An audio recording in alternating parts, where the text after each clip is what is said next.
Слободата не треба да биде ничи плен за победа на изборите. Интеграцијскиот процес за Македонија е генералниот имунитет на ова држава.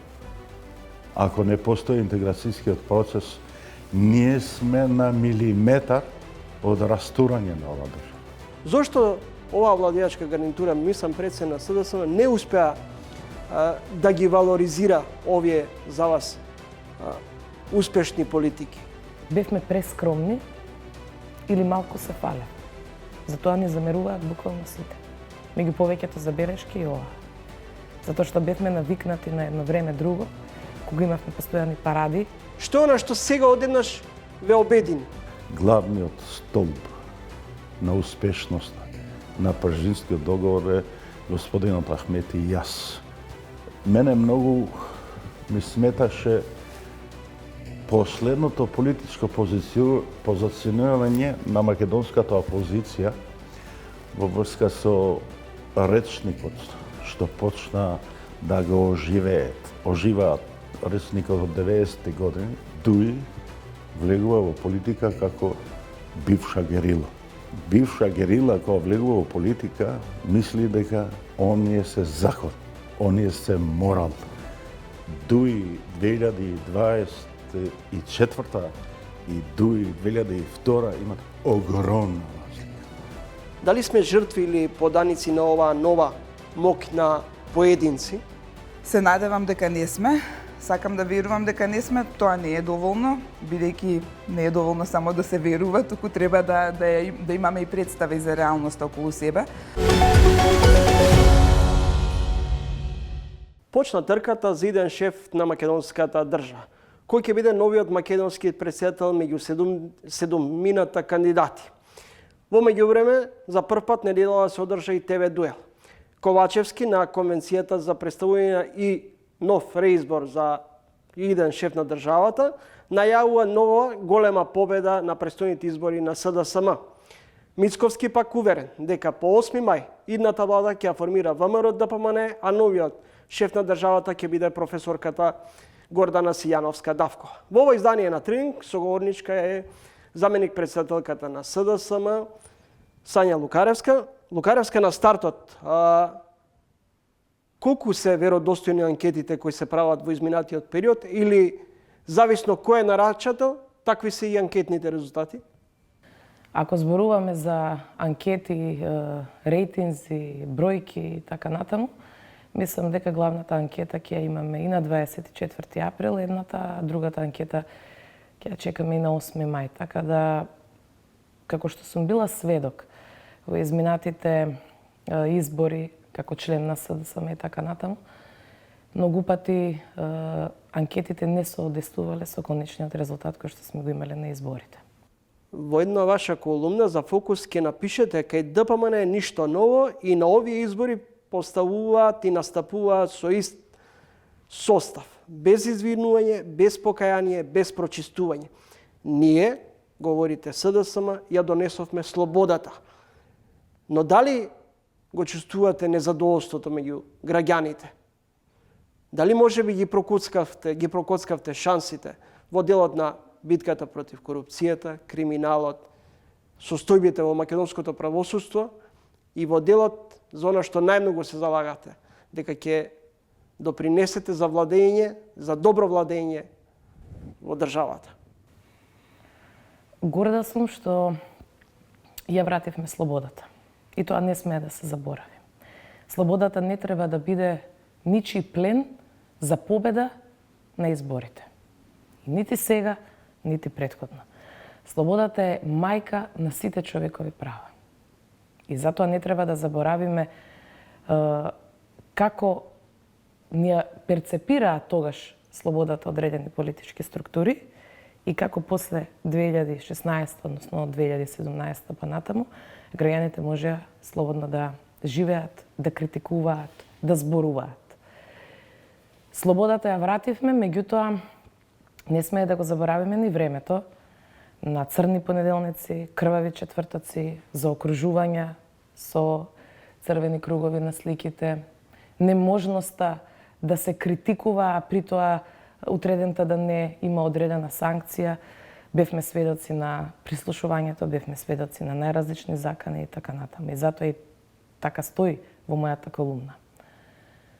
За сите сегменти кои што сме ги спровеле како влада, како владеачка структура, одредени процеси може би оделе доста бавно, но имало соодветна одлучност во делот на нивното спроведување. Многумина, поголемиот дел од граѓаните, ако можам така да кажам, и да зборувам доста реално, е дека замеруваат во делот на принципот на владењето на правото. Ние бевме премногу посветени на европската агенда, бевме премногу посветени и на она што всушност и го завршивме успешно, а тоа е дека Македонија денес е земја членка на НАТО и тоа беше нашиот главен фокус. Владеевме во период кога имаше многу кризи, но тоа сепак не е оправдување. Но покажавме дека знаеме во такво кризно време да ги менаџираме процесите. Порано имавме заробено судство во заробена држава. Ги слушаме внимателно препораките од сите меѓународни фактори за она што значи реформа во судството, за она што значи имплементирање и ставање на пиедестал на принципот на владење на правото. Ако внимателно ги слушавте критиките, сугестиите, пораките од меѓународните партнери, дали може би од денешна временска гледна точка направивте избрзан чекор со измените на кривичниот законник, со кој дел од предметите кои произлегува од аферата прислушкување застарја, дел беа преквалификувани, со што казните беа енормно намалени. А дојдовте токму на власт врз основа на обелоденувањето на скандалот со прислушкување. Како еден од сегментите на измените во кривичниот законник нели е самата конфискација, која што од една страна е санкција, меѓутоа е и превенција. Застарувањето како соодветен принцип исто така не смее да го сметаме за било каков производ или пак некаква последица од кривичен законник. За застарувањето бевме многу свесни и сведоци какви игри се правеа во делот на тој принцип. Зар сметате дека оние кои што беа чувари на тие бомби, што ги дадоа тие бомби, за да граѓаните ја чујат таа вистина, дека може да има било каква оправдано за некакво застарување? Не.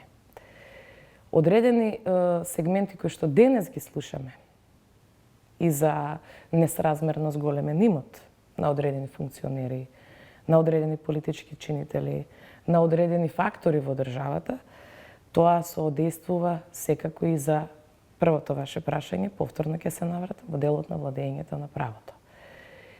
Изричното почитување на законите за кои што сме се бореле уште во време на шарената револуција и она што представува борба против криминалот и корупцијата, пак ќе кажам, мора да оди доста одлучно, доста силно, но заради и други соодветни причини, процеси кои што паралелно се одвивале во нашата држава, секако дека одат доста бавно. Лукаревска, најавувате заеднички изборни листи со вашиот коалиционен владин партнер, но дуи ве извиси во последен момент. Дали ова го гледате како хендикеп или предност што не одите заедно со Али Ахмети? Никој пат не сме утврдиле дека ќе одиме на заеднички листи со ДУИ. Никогаш. Сме зборувале дека имаме заедничка концепција, тоа е европската концепција, европската агенда, европската иднина. И тоа што сме го зборувале за европеизација на нашата држава како еден од столбовите во нашата програма, како што гледаме во програмата на ДУИ, представува засилување во функција на испраќање на една заедничка порака за Европски фронт, европска иднина, европска коалиција и така натаму.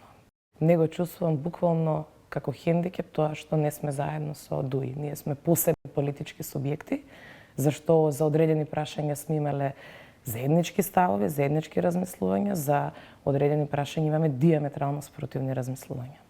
Традиционално гласачко тело има секоја политичка партија, како што имаме ние, како што има и ВМРО-ДПМН, како што се има ДОИ, тие ќе си гласаат несомнено за кандидатот која што ја представува нивната политичка партија. Ако гледаме малку подалеку и поперспективно, ако гледаме дека и господинот Бујар Османи постојано зборува и за Европскиот фронт, за европската иднина, а тоа истовремено е пресликано и во се она што е добробит и говор и презентација од страна на Стево Пендаровски, јас сметам дека доблесно би било за европската слика во вториот круг, а тоа е Стево Пендаровски, сите оние кои што ја имаат таа можност да ги дадат гласовите на Стево Пендаровски. Ако видите дека можеби во најтешкиот период сте ја воделе државата, економска криза, енергетска, здравствена криза, зошто оваа владеачка гарнитура, мислам пред се на СДСМ, не успеа да ги валоризира овие за вас успешни политики? Туку напротив, се слуша незадоволство кај граѓаните. Затоа што бевме прескромни или малку се фалевме. Затоа не замеруваат буквално сите. Меѓу повеќето забелешки и ова. Затоа што бевме навикнати на едно време друго, кога имавме постојани паради, со кои што се промовира одредени работи по неколку пати, затоа што имавме одредени периоди кога имавме можност за рекламирање на владените проекти. Ние, кога дојдовме на власт, се обврзавме дека тоа нема да го правиме.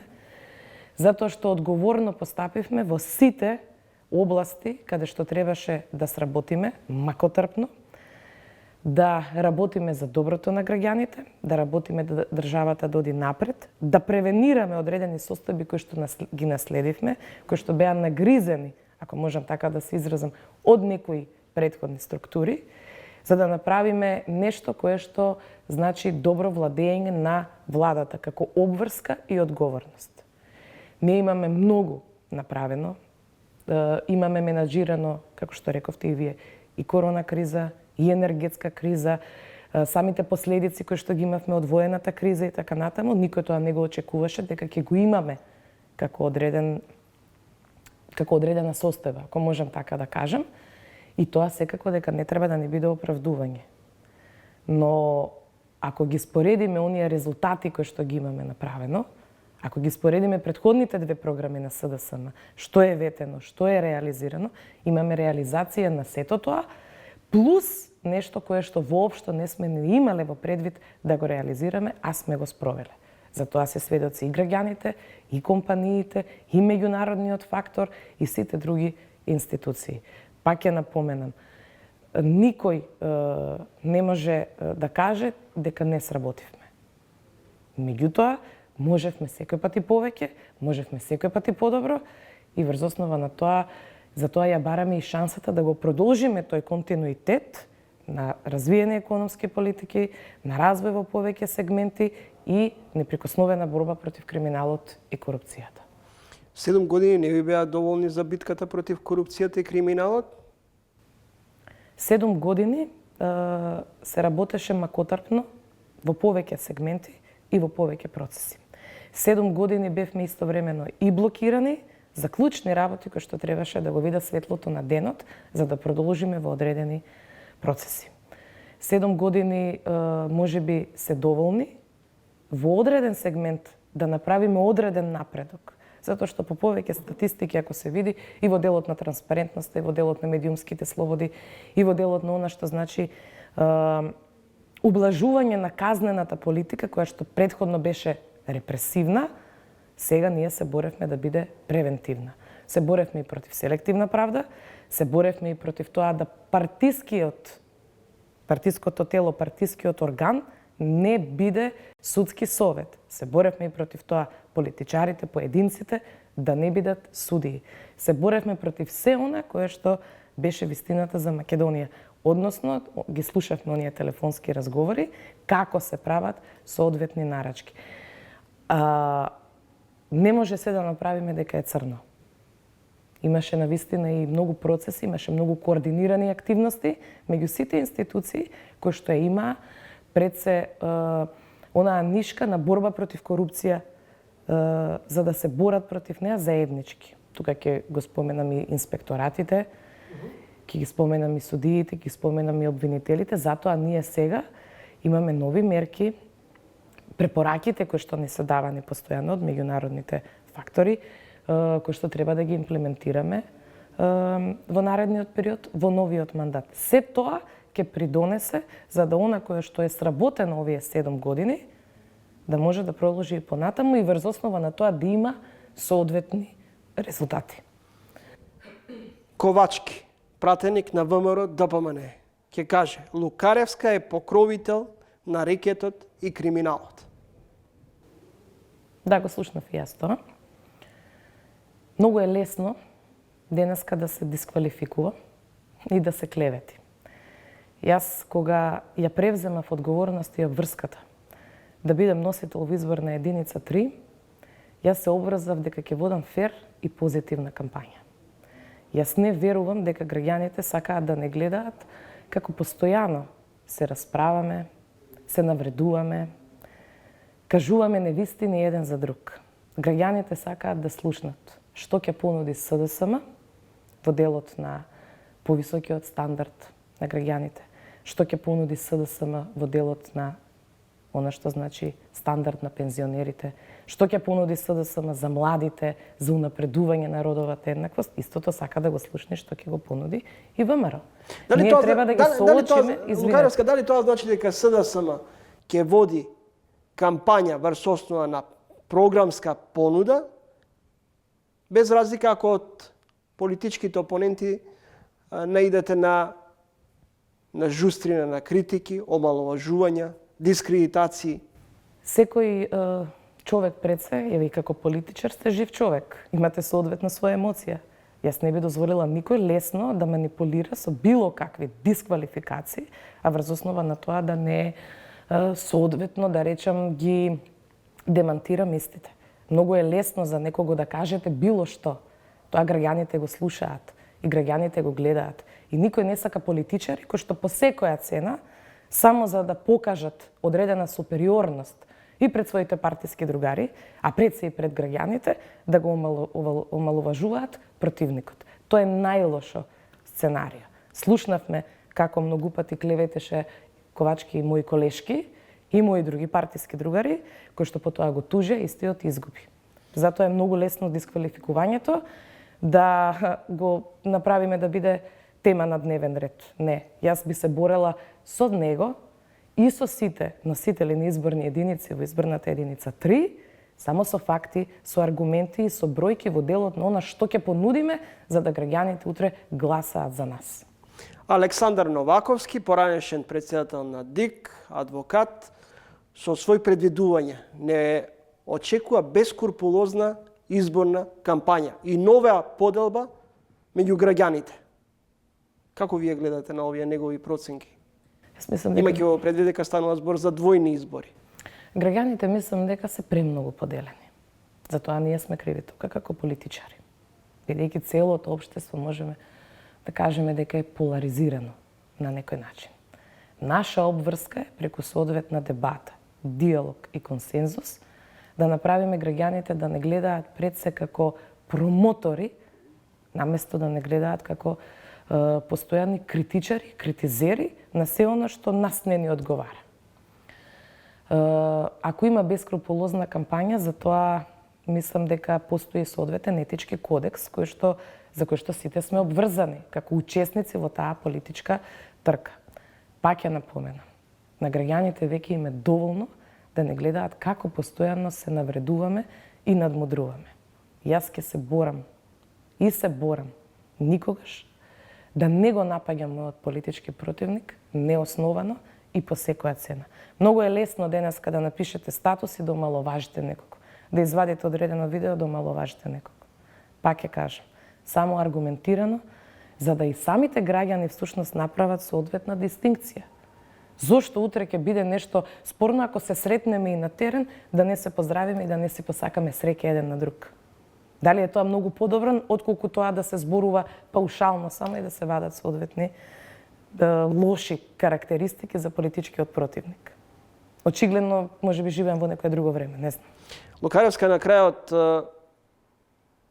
зборувавме и за состојбите во македонското суство, но ќе завршам со дали оваа владеачка гарнитура ја прокоцка шансата и ја плаќа всушност цената со Преспанскиот договор, со спогодбата со Бугарија, и затоа сега на овие избори, според анкетите, нема да ја коментирам анкетата на МТ, но не низа на последователни анкети говорат дека ВМРО ДПМН е во предност.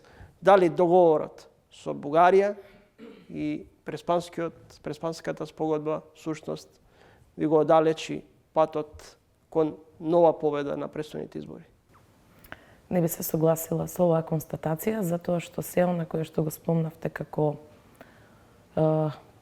посебни чекори кои што сме ги превземале во делот на владењето, исто така се ги превземавме пред претходните парламентарни избори 2020.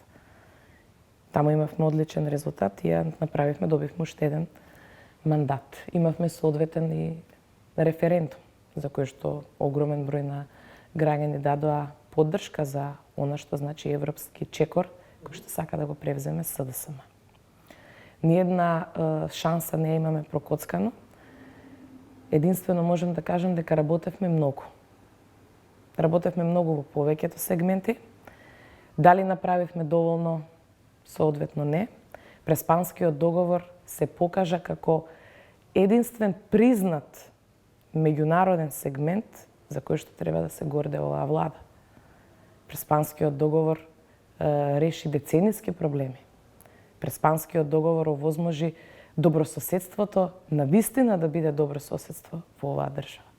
Имаме исто така и Опен Балкан, со кој што на регионално ниво ние ги направивме сите можни предуслови за да всушност бидеме почитувани како што доликува на една земја која што е членка на НАТО и која што сака да биде членка во Европската унија. Никој пат не ја вративме државата назад, никој пат не се водевме по принципот на изолација како што имавме одредени други времиња. Отворивме врати за се она што значи добро за државата. Благодарам за гостувањето во емисијата. Благодарам и на вас. Сања Лукаревска, заменик председателка на СДСМ и носителка на изборната единица. Предадени се пратеничките листи во албанскиот електорат. По долго време оформени се два блока. Едниот од досега супериорните интегративци, вториот со окрупнување на досега реситнетната опозиција. Во меѓувреме печатите на Алијанса на албанците остануваат кај Зијадин Села, кој успеа да го авторизира своето учество во формирањето на оваа партија. Со оваа одлука Арбен Таравари, засега заминува во таборот на опозицијскиот дел. Невообичаено воскреснате Арбен Џафери. Но овој пат со самопрогласување на Али Ахмети, дека е новиот Арбен Џафери. Во студиото на Трилинг вечерва Мендух Тачи, основач на Демократската партија на албанците. Господине Тачи, како вие го доживеавте поистоветувањето на Али Ахмети со Арбен Џафери? Сложувам. Господин Џафери е познатиот интелектуалец албанец од Македонија, кој се врати 93-та. Ние како генерација, и господинот Ахмети, сигурно таа генерација, во тоа време и во поранешна Југославија имавме огромно незадоволство од позицијата на албанците во системот и во таа држава. Истото незадоволство продолжи и после, кога се отворија демократските процеси, а тоа беше повише физиолошко незадоволство во млади години, налет.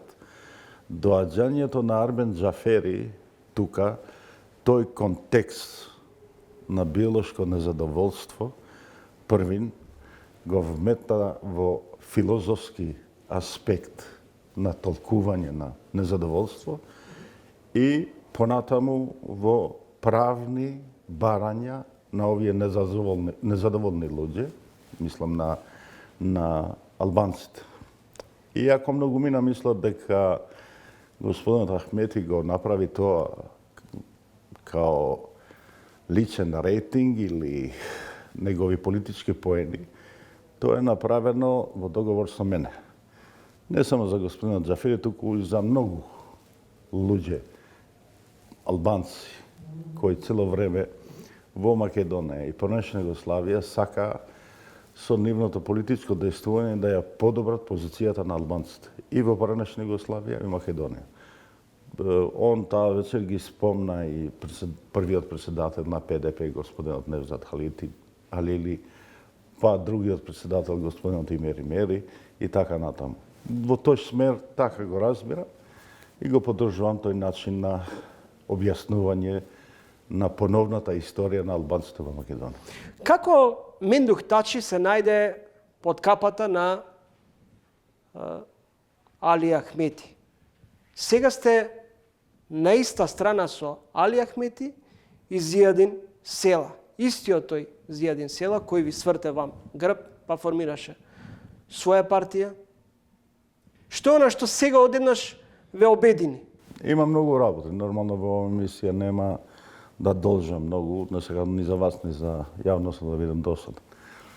И животот и политиката не е суштината во нон-стоп војна или нон-стоп политичка битка, како што викат американците, има моменти на битки, има моменти на мир, на помирување меѓу луѓе. И ако се сметам еден од најжестоките политичари во политичките битки, секогаш сум внимавал тие битки да не станат лични обрачуни, да не направам лични или персонални проблеми со луѓето. Сега кога го гледате, мислите дека тоа баш сега се случи и како толкова другите што не мислат како нас, поради лични интереси, поради страв на губење на избори од страна на Ахмети.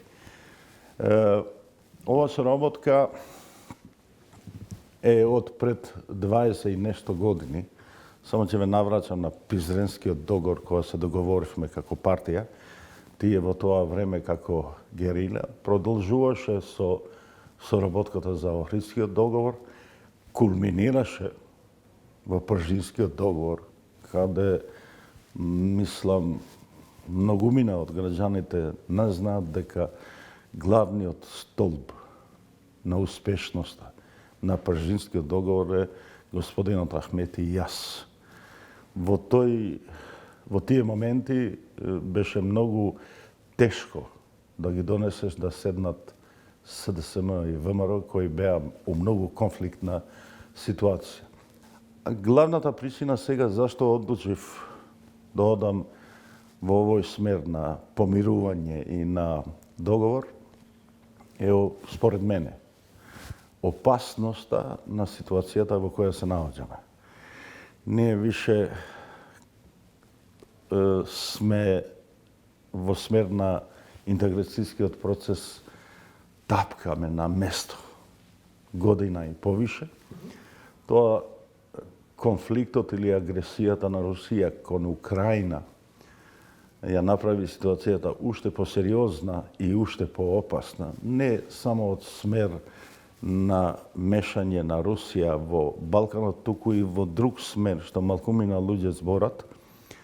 Во тоа многу се плашев од ние ќе губиме во значајноста кај нашите меѓународни партнери, како што се американците, европјаните и НАТО.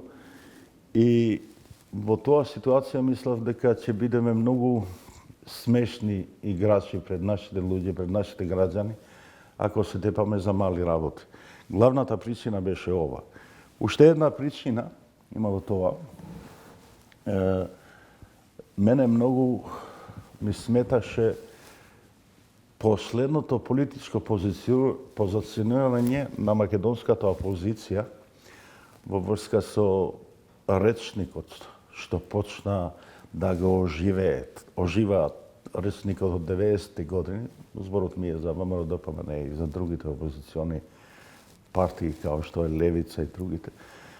Тој речник ме подсеќа на 90-ти години и таквиот политички речник мислам дека треба да добие јак политички одговор од страна на албанците.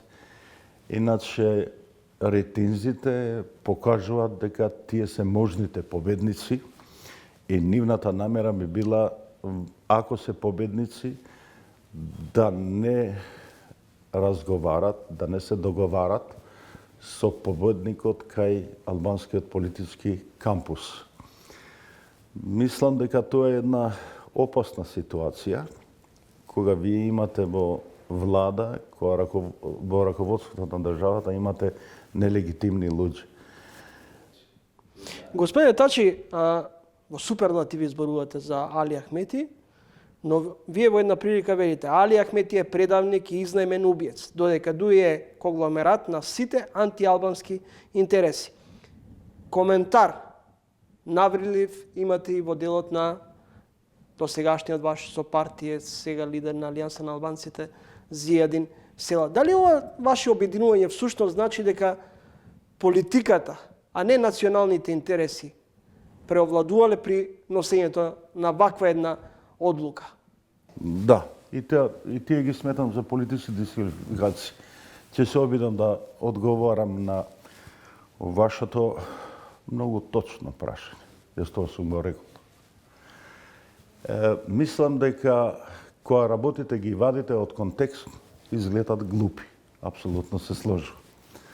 Кој е мојот не е оправдување, туку толкување. Први, би сакал јавноста да не заборава дека Дуи влегува во политика како бивша герила. Бивша герила кога влегува во политика, мисли дека оние се закон, оние се морал. И треба да се најде опозиционен лидер и опозициона партија која нив ќе ги дисциплинира. Која е главната задача на опозициониот лидер? Да се бори со сите средства против владината структура која, додавам уште еднаш, е бивша герила. И во тоа борба, под наводници, лидерот на опозицијата треба да биде бескрупулозен за да ги дисциплинира. Дуи 2024 и Дуи 2002 имат огромна разлика. Во текот на разговорот споменавте дека Дуи, предводен од овој блок кој го формираше Али Ахмети, ќе победи меѓу другото на изборите. Но не важи повеќе правилото победник со победник.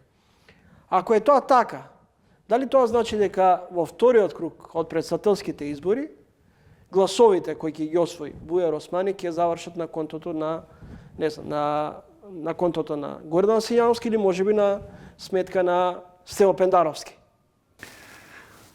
Никако во првото што го кажавте.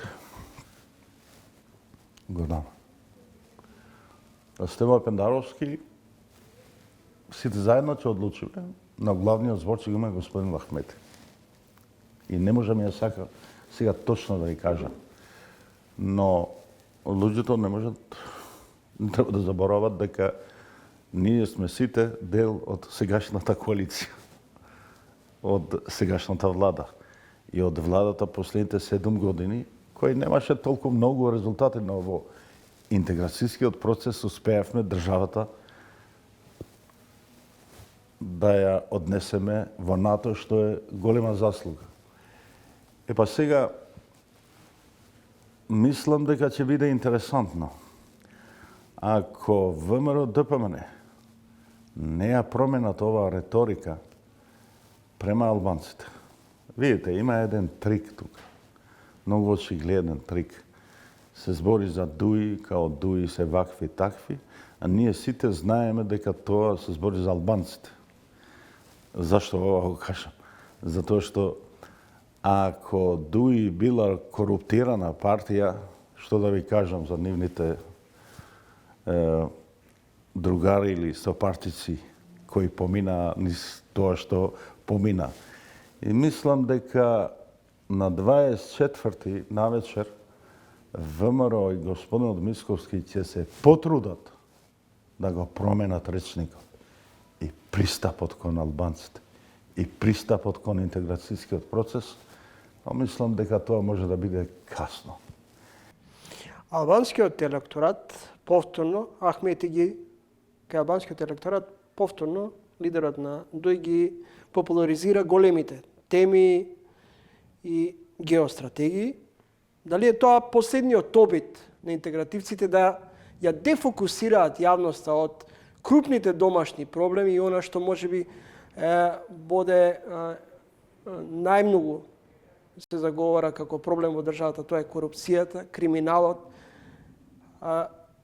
институционализирањето, поточно дуизацијата на институциите. Но ово прашање делимично точно, тоа прават партиите кои се на власт, во влекот внимание во големи теми, но ако не сме во ваква реална ситуација, тоа е голема тема. Интеграцијскиот процес за Македонија е генералниот имунитет на ова држава. Ако не постои интеграцијскиот процес, ние сме на милиметар од растурање на ова држава. Немој некој да се лаже дека ние албанците сме задоволни со ова ситуација што ја имаме. Пазите да ви кажам нешто.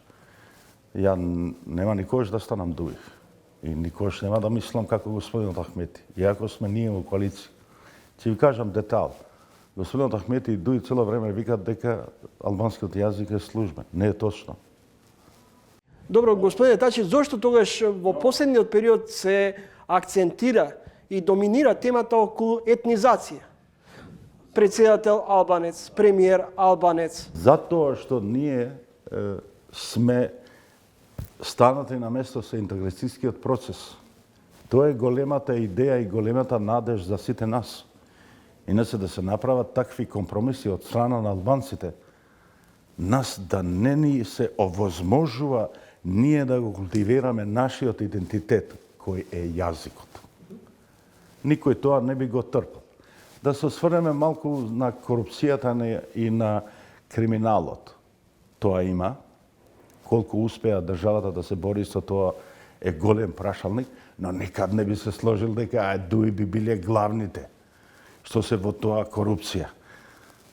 Затоа што за тоа стои дека албанците се тие што прават. Ве молам, не е баш така. Ако вие ги гледате институциите последните 30 години, албанците се на маргините на 5 или 7%. Или на 10%.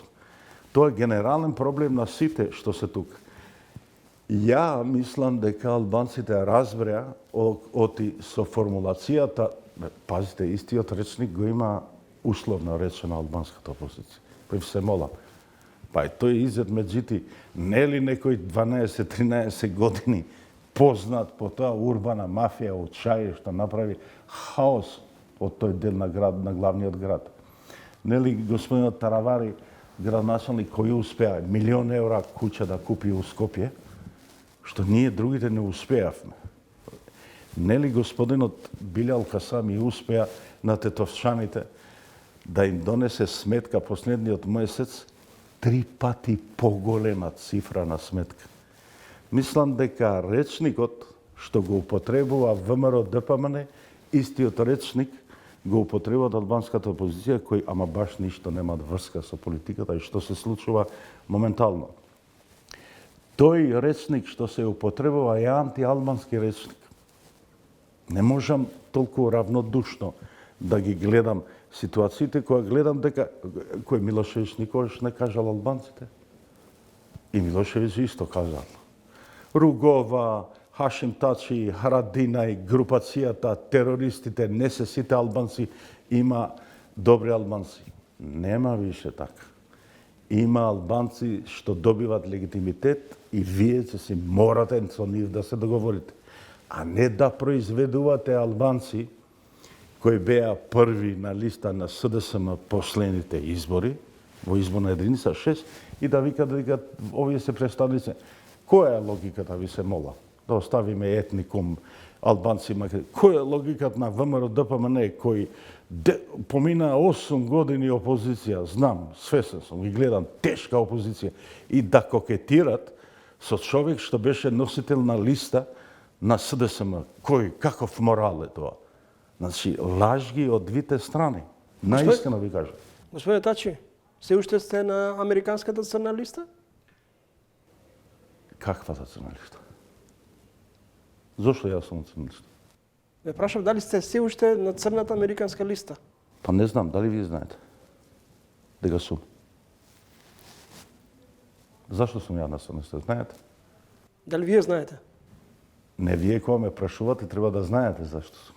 И да им кажете, ако ја кажам, ќе кажат се брани. Отворите, прочитате зашто сум ја на црна листа. Дел од јавноста после низата... Се молат, не можете вака. Добро? Отворете и сите што ќе слушат од интервју, ќе отворат и ќе видат. Јас сум под забрана на виза, поради тоа што моите јавни изјави радикални се и оспоруват имплементација на Оридски договор. Така? Така? Или не е така? Јас прашувам, не давам одговори на... Знаете што, не можете да прашувате и да ме ставите ист кош со овие што ги ставате у црна листа. Немојте тоа го правите, не е фер. Не е фер.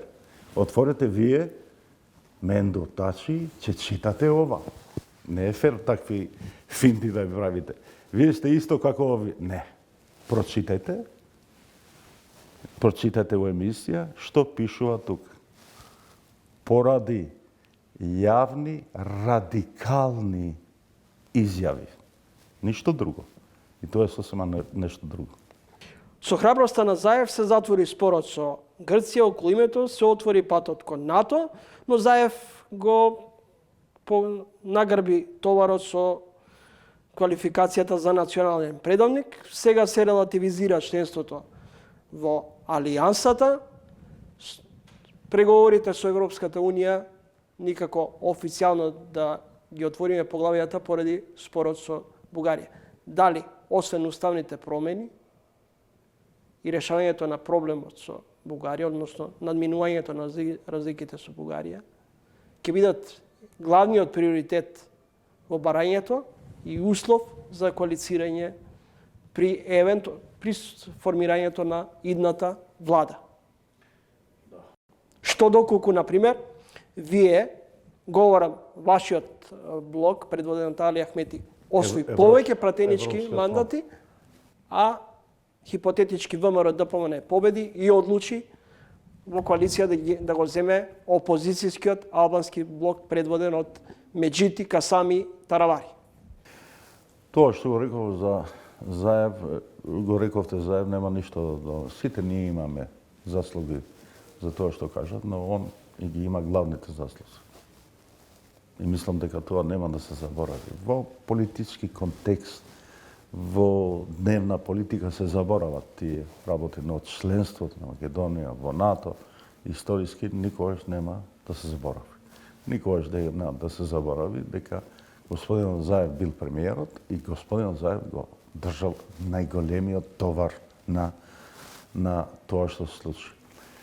Второ, од прилика ви одговорав, ние би посакували да имаме многу добар резултат. Тоа сепак од граѓаните зависи и ние да одлучуваме. Ако ние стигнеме до бројка 30 пратеници, зборам за Европскиот фронт, мислам дека сме многу блиску да ние одлучиме со кого ќе формираме новата влада. Со СДСМ или со ВМРО. Другото, работиме многу, мако трпно, ги убедуваме албанците дека би требало лажната албанска опозиција да зема многу малку гласови. Пожелно би било тие да бидат на цифра на 20-3 пратеници и со тоа ние би оневозможувале на ВМРО да си ја игра играта што ја сака. Може и тоа што вие го кажавте да се случи. Они да земат 4-5 пратеници и ВМРО да ги зема како дел на власта, ако стигнат до тоа бројка на... Иако не верувам во тоа. А Ерлија, ако мислат дека можат да држат влада со екстремно малцинство на албанскиот електорат, нека име Айлија. Но тоа ќе произведува многу потешкоти. Мислам дека ќе произведува огромна политичка криза. Ние, како победници, нема да ги гледаме како залюблени пар и ВМРО и овие двојца, тројца, туку политички ќе действуваме. Се надевам, не се надевам, сум 100% сигурен, дека меѓународната заедница, поготово Европската унија, ама баш нема никаква причина да толерира таков начин на пристап. Главната задача наша, на новата влада е уставните промени. Ако тоа не го правиме, мислам дека јалово е да се мисли дека нешто друго ќе се прави. Рано е, на 24 навечер, сите тие што претераа со нивни изјави, било од националистички аспект или друг, мислам дека ќе ја затнат муцката и ќе пазат до парламентарните избори како ќе се понашат. Иначе се знае дека ние ќе победиме, се знае. Предпоставки се дека ќе победиме на председателски избор. Огромна разлика ќе има господин Бујар Османи. Што мислат дека ние нема да у вториот круг да одлучуваме за кого ќе бидеме, кого ќе поддржуваме. Мислам дека малку работите ќе бидат појасни после 24. Благодарам за гостувањето во емисијата. Благодарам и на вас. Мендух Тачи, интервју со него во ово издание на Тренинг. Кратка пауза и продолжуваме понатаму. Вечерашната гостинка е универзитетски професор, романописец, раскажувач, поет, писател, преведувач. Со своите погледи и реакции со начинот на живот. Одбирот на мотивите и темите за пишување. Многу мина ја сметаат за феминистка. Неделава го издаде својот 4ти роман, Светот што го избрав. Професор Калина Малевска во моментов ја подпишува посветата за оваа библиотека на Трилинг во Александар Палас. Добре да е токму за Калина Малевска. Ви благодарам за поканата. Професор Малевска, поречи си 10 години, 4ти ваш роман. Зошто ваква голема временска пауза? Немавте инспирација, не бевте мотивирани или можеби ве зафати некаква апатија? Предходниот роман беше издаден во 2014 година, но од тогаш до сега имам неколку збирки раскази, така што се занимавав со пишување. Ете еден период ми дојде интересно да ја истражувам и кратката форма и се внесов во пишување раскази, така што тоа ми доаѓаше некако природно. Имав идеи за некои поенти кои што сакав да ги искажам низ некоја покондензирана форма. Различни елементи, различни приказни, така кога се собраа различни приказни, не ми одеше да ги поврзам во некоја целина, бидејќи меѓусебно не беа поврзани. И за сите пишував посебни раскази. Ми дојде дека тоа одлично ми функционира, барем додека го правев тоа така ми лежеше. И сакав да го истражувам и оној жанр микрофикција, значи многу кратки раскази, така што имам со различна должина раскази и имам збирки во тој период меѓу 2014 година и сега. Исто така во еден период многу се фокусирав и се посветив на пишувањето на книги за деца. Имам раскази, односно тоа е еден вид на роман, бидејќи поврзани се во него приказните за деца и поема за деца. Така што се занимавав со пишување, но ете, така експериментирав и со други жанрови. И по овие 10 години некако почнав да размислувам и за нешто подолго и имаше приказна која што сакав да ја раскажам и затоа ете по овие 10 години дојде на ред повторно роман. Професор Малевска, светот во кој живееме, светот во кој сакаме да живееме, но во каков свет денес живееме? Во тежок свет.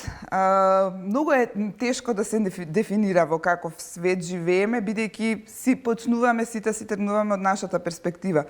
Животот не е лесен генерално, и околностите диктираат многу работи, од нас зависат релативно малку работи, она што можеме да го направиме, различни избори и така натаму постапки го правиме. Но генерално сме доста ограничени и од факторите околу нас, политички, општествени, економски и така натаму. Но важно е, ми се чини, јас секогаш тргнувам од тоа, и да споредиме со други периоди од минатото. Живееме во тежок свет, но во споредба со многу периоди во минатото има елементи кои што се подобрени. Така што така тешко ми е да дефинирам во каков свет, бидејќи постојано наоѓам некои пунктови, да речам, од историјата со кои што сакам да го споредам нашето време, како може да се подобри, што е можеби веќе подобрено во однос на порано, дали има работи кои што се полоши. И така. А во романот Светот што го избрав, главниот лик Леона, го скициравте одејќи по врвиците на урбаните, социјалните, психолошките наративи за една морална, па и општествена декаденција. Дали ликот, односно главниот лик Леоне, всушност ја отсликува актуелната состојба во која ние функционираме, живееме? Главниот лик Леона, протагонистката на романот, е лик кој што се обидува да се бори, да речам, со околностите во кои што се наоѓа во тие околности.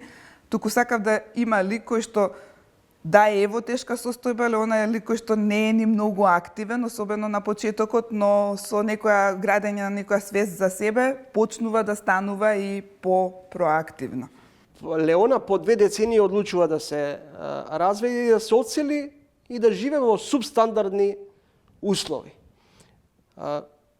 Дали во сюжетот на романот, во изборот на главните ликови сте се мотивирале пред се од натрешниот феминизам, бидејќи за вас многумина, ќе речат, Калина Малевска, професорката, е една од оние борбени феминистки.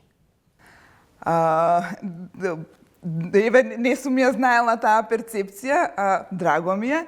Во однос на овие околности, субстандардни околности, така по долг период сака да направи промени главниот лик, сакав тука да направам малку еден контрапункт. Бидејќи да, условите за живот се субстандардни и тоа на почетокот е нешто што е многу шокантно за главниот лик, но некако сакав да го истражам и тоа како ги чувствуваме околностите, значи што е оно што зависи внатре од нас, дали се толку важни, да речем, околностите или некој развој, некој раст однатре може да ги промени работите или барем перцепцијата на работите.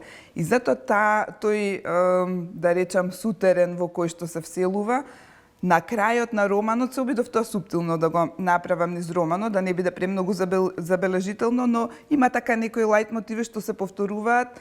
На почеток она што изгледа многу страшно, на крајот е дури некако по-прифатливо, по-привлечно, во смисла на тоа дека ликот тоа е некоја назнака која што сакав да ја дадам, дека ликот однатре се менува.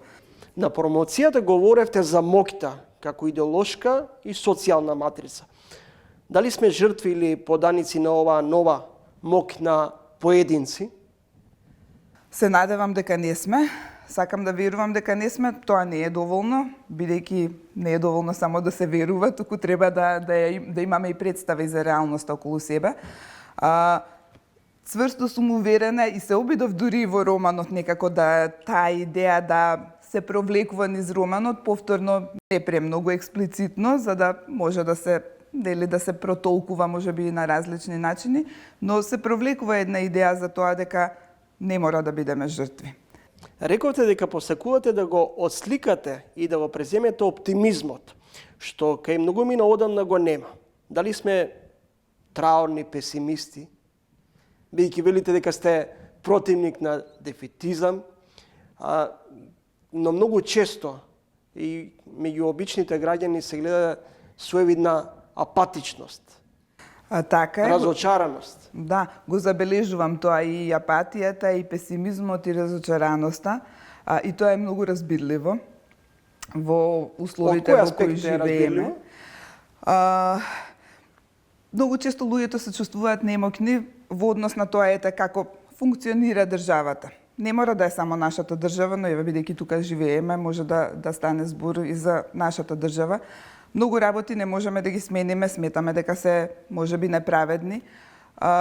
И како поединци се чувствуваме разочарано кога гледаме дека нешто се обидуваме, а некако не оди тоа.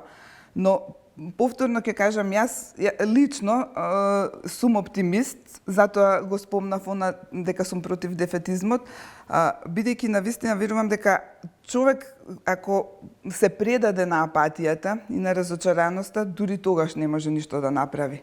А некако оптимизмот ми е некоја опција која што овозможува, дури кога е тешко, дури кога изгледа невозможно, овозможува да се направи мала промена.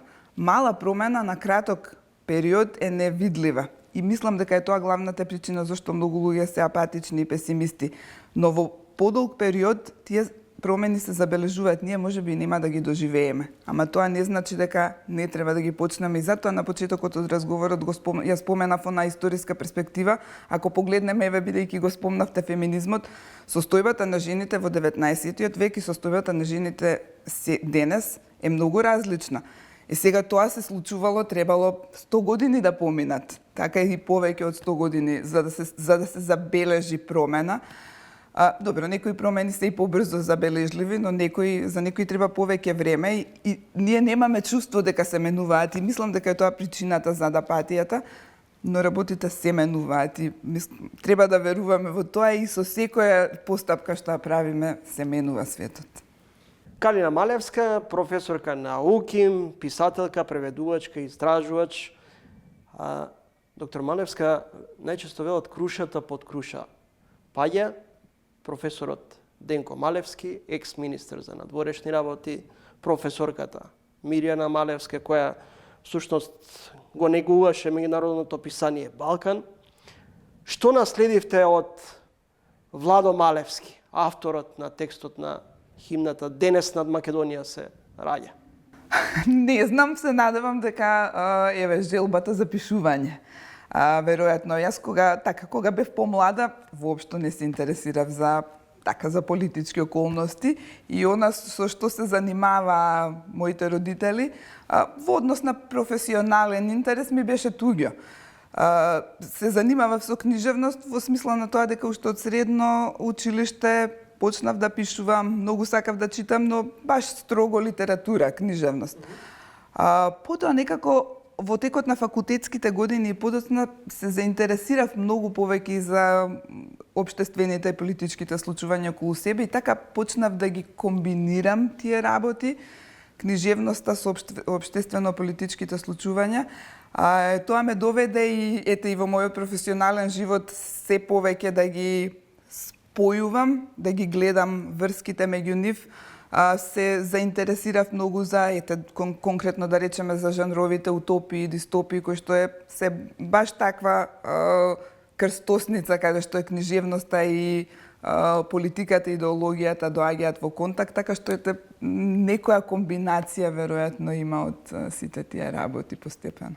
На што ве асоцира насловот на химната "Денес над Македонија се раѓа"? Не сум размислувала за ова. Некако химната, бидејќи ја знам од дете, нели, кога сме ја слушале, таа ми е влезена таква каква што е и веројатно малку автоматизирана си го знам текстот и така натаму и некако не сум размислувала многу активно околу насловот, на што би ме асоцирало, но звучи оптимистички, така што ми е близок. Како денеска? Или најдиректно ја прашувам, зошто образованието ни крахира?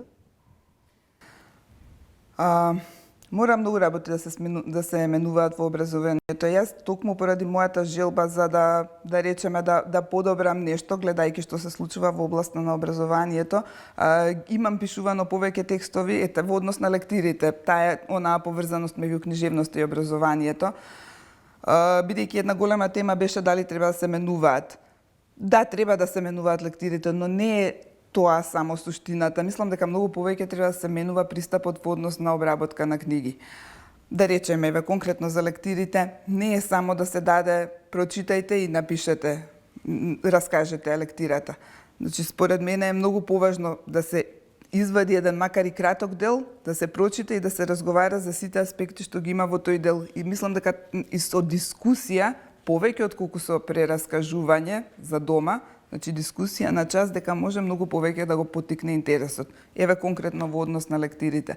За другите аспекти на образованието, јас токму поради мојот интерес од неодамна почнав и иницирав еден проект за функционална писменост, бидејќи читав многу за функционалната писменост и многу големо внимание обраќаат на тоа дека треба да се учи со разбирање. Но да се учи со разбирање е нешто што може да звучи како флоскула. Нели, да не учиме на памет, учиме со разбирање, но што значи тоа? Тоа, меѓу другото, значи и воспоставување на атмосфера на соработка на часовите. Значи, сакам да речам, односите меѓу наставници, ученици, некако се бара да бидат поинакви од тоа што јас барем сум навикната во своето образование, каде што требало само да се слуша пасивно и наставниците не карале условно речено, мислам и не е условно речено и така, со таков однос на, да речеме, се разбира дека повозрастниот има некој таков однос кон децата, особено кога се класовите големи и одделенијата, но ете во она што истражав од функционална писменост, тука многу повеќе треба да се обраќа внимание и на самиот однос, атмосферата за време на часовите, соработка меѓу учениците, да не се изложуваат на подсмев меѓу себе, значи да се внимава и на тој социјален и емотивен елемент многу повеќе. Значи, тоа се работи кои што буквално сега ги кажувам само како некои основни елементи, се разбира, има и многу повеќе од тоа, но мислам дека треба да се работи и на тој аспект повеќе. Благодарам за гостувањето во емисијата. Благодарам и вам за поканата. Гостинка во Трилинг беше професор доктор Калина Малевска, авторка на новиот роман Светот што го избрав. Следвате уште едно издание на ТВ магазинот Трилинг, во кое гостува заменик председателката на СДСМ Сања Лукаревска, председателот на ДПА Мендук Тачи, како и универзитетската професорка и писателка Калина Малевска. Довидување до идниот петок во исто време. Во меѓувреме читајте не на trilling.mk.